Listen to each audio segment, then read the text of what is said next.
Shine tech మీ ఇంటిని మరింత అందంగా మార్చాలనుకుంటున్నారా? స్పెషల్ అట్రాక్షన్ తో పాటు లివింగ్ కి perfect solution. UPVC windows and doors, Bontada group.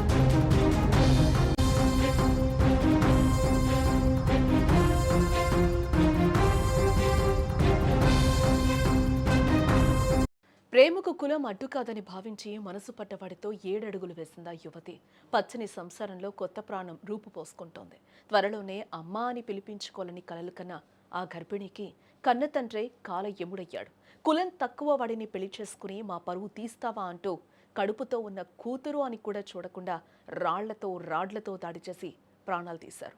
మానవత్వం మంటగలిసిన ఈ దారుణ ఘటన ఇప్పుడు కర్ణాటకలోని హుబ్బಳ್ಳಿలో తీవ్ర కలకలం రేపుతోందని కూడా చెప్పుకోవచ్చు. హుబ్బಳ್ಳಿ జిల్లా వీరాపుర గ్రామానికి చెందిన మానియా పాటిల్ వయసు కేవలం 19 సంవత్సరాలు మాత్రమే.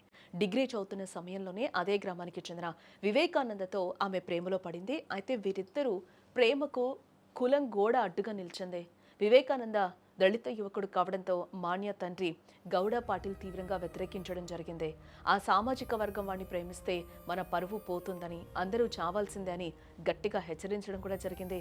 కానీ ప్రేమించిన వాడినే పెళ్లి చేసుకోరని నిర్ణయించుకున్న మాన్యా గతేడాది జూన్ 19న ఒక ఆలయంలో వివేకానందను వివాహం చేసుకుంది.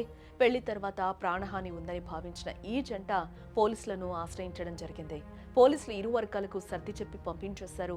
ఆ తర్వాత మాన్యా దంపతులు హవేరీ జిల్లాలో కొత్త కాపురం కూడా పెట్టడం జరిగింది.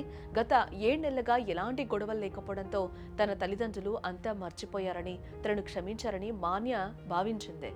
పైగా ఆమె ఇప్పుడు 6 నెలల గర్భవతి కూడా. హాస్పిటల్లో చెకప్ చేయించుకోవాలనే ఉద్దేశంతో తన భర్తతో కలిసి తిరిగి గ్రామానికి వచ్చింది. తన కూతురు తిరిగి వచ్చిందని తెలియగానే ఆ తండ్రిలో ప్రేమ కలగలేదు. గూడు కట్టుకున్న పగ మళ్లీ నిప్పులా రాజేసుకుంది.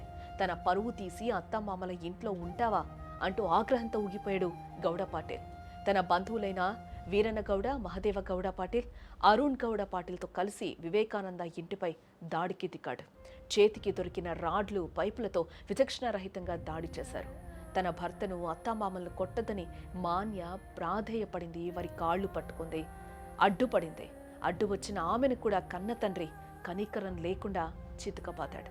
తీవ్రంగా గాయపడిన మాన్యను వెంటనే హాస్పిటల్కు తరలించారు. బట్ దురదృష్టవశాత్తు చికిత్స పొందుతూ ఆమె కన్నుమూసింది. కడుపులో పెరుగుతున్న బిడ్డతో సహా ఆ తల్లి ప్రాణాలు గాల్లో కలిసిపోయాయి. ప్రస్తుతం మాన్య భర్త, అత్తామామలు తీవ్ర గాయాలతో హాస్పిటల్లో చికిత్స పొందుతూ ఉన్నారు.